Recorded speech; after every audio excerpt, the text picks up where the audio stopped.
Hello everyone, this is Nate with your 10th Python tutorial. In this tutorial I'll be talking about while loops. So what loops are in programming, they're pretty much things that let you reiterate something multiple times. There are pretty much two basic structures of loops. There are while loops and for loops. While loops are used when you don't know when a condition is going to end. For loops are for when you know a condition is going to end. We'll be talking about for loops in next few tutorials, but now I'll focus on the while loop. So, what a while loop, well, how we make a while loop is pretty simple. You use the while keyword, your condition, and then the body of your loop,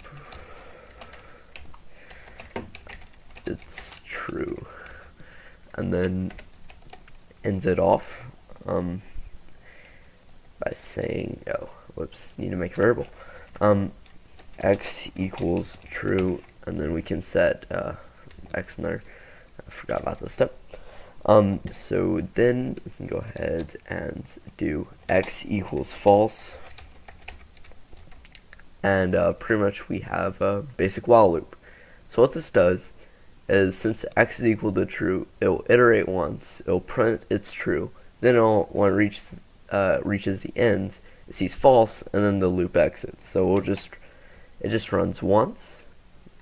So that's one method of using a while loop. The other is using numbers. So I'm going to set x equal to 4, or 0, actually, let's try 0. And then we can do, well, x is less than 5,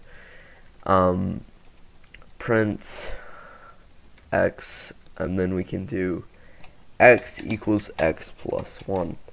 And a shortcut for incrementing, if you want to say x is equal to this x plus something else, is the plus equal operator. So 1, and that's pretty much equivalent to x equals x plus 1. It's pretty much a shortcut, and it's used widely.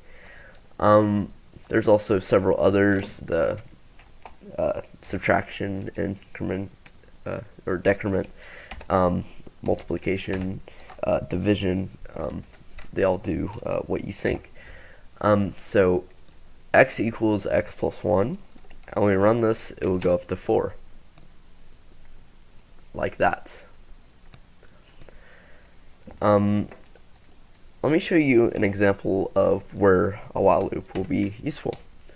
So let's say we have x as a variable, y, and we have a while loop, and that says, while x is equal to a string of y, prints, or x equals input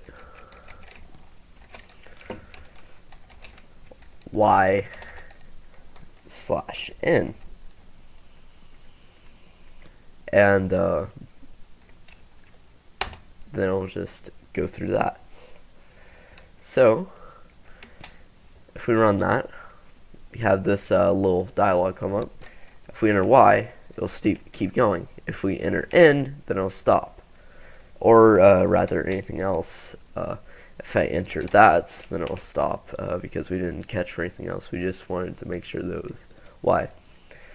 So that's a situation where while loops can be useful.